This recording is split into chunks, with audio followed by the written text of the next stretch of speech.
हे भगवान, पतलू को जिंदा कर दो। तुम अपने दाहिने हाथ के उंगली से खून के 3 बूंद गिरा दो। क्यों आए हो? मैं तुम्हारे साथ नहीं रहूंगी, मैं यहीं खुश हूँ। फुरफुरी नगर गांव में एक परिवार रहता था जो बहुत ही गरीब थे। उस परिवार में मोटू की पत्नी पतलू थी। मोटू बहुत ही परिश्रमी था जो खेती बाड़ी कर कर अपना रोजी रोटी चलाता था। उसकी पत्नी पतलू जो एक अमीर बाप की बेटी थी। अमीर बाप की बेटी होने की वजह से ऐशो आराम करना चाहती थी, फिर भी मधुमक्खी की पालन कर रही थी। एक दिन पतलू बीमार पड़ गई। मोटू ने पतलू का इलाज करवाया, परंतु पतलू ठीक नहीं हुई। मोटू खेत में काम करने गया था। जब घर आया तो देखा पतलू का देहांत हो गया है। अब मोटू बहुत परेशान हुआ, करे तो क्या करे।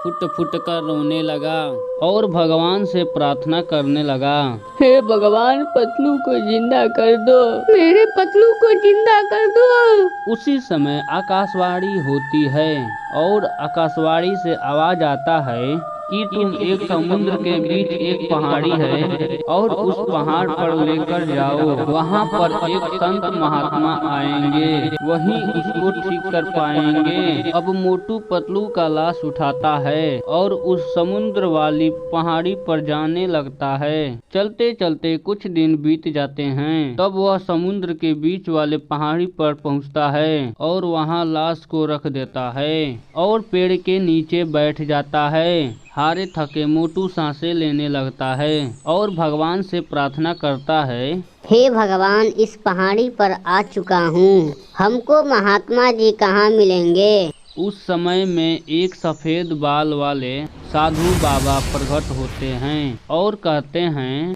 बेटा हमारे कुटिया में आ जाओ, तुमको आराम मिलेगा। मोटू ने साधु बाबा से रोते रोते कहने लगा, हे साधु बाबा, यह हमारी पत्नी है, इसे मैं बहुत प्यार करता हूँ, इसको जिंदा कर दो। साधु बाबा बोलते हैं, ठीक है, तुम अपने दाहिने हाथ के उंगली से खून के 3 बूंद गिरा दो, यह जिंदा हो जाएगी। मोटू अपनी दाहिनी हाथ की उंगली काटता है और जैसे ही 3 बूंद ऊपर गिरता है पतलू खड़ी होती है। तब साधु बाबा कहते हैं, बेटी तुम्हारी जीवन तो मिल गई, लेकिन तुमको ईमानदारी से रहना पड़ेगा।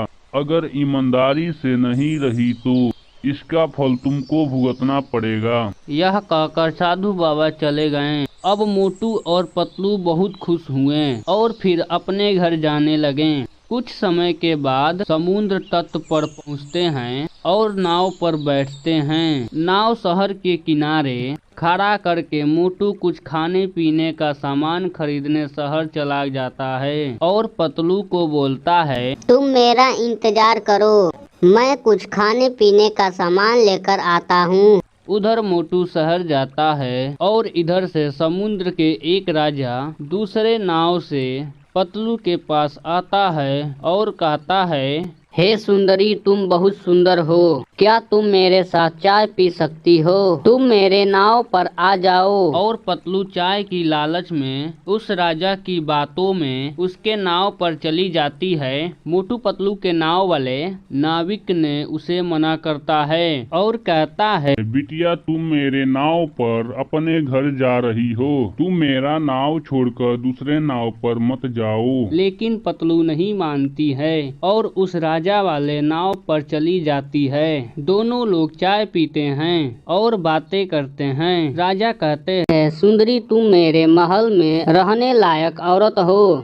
तुम मेरे महल में चलो, मैं तुमको बहुत कुछ दूंगा। क्योंकि पतलू अमीर बाप की बेटी थी, उसके मन में हमेशा तमाम लालच भरा रहता है। पैसे के लालच में अपने पति मोटू को चिंता नहीं की और उस राजा के साथ चली गई। कुछ समय बाद मोटू शहर से आता है और पतलू को नहीं देखा तो परेशान हो जाता है और नाविक से पूछता है, अरे भाई पतलू कहाँ गई? नाविक कहता है, वे एक राजा के नाव में जाकर बैठ गई। उसकी बातों में आकर मैंने उसको मना किया कि मेरे नाव में हो, दूसरे के नाव में नहीं जाओ, लेकिन वो मेरी बात नहीं मानी और चली गई।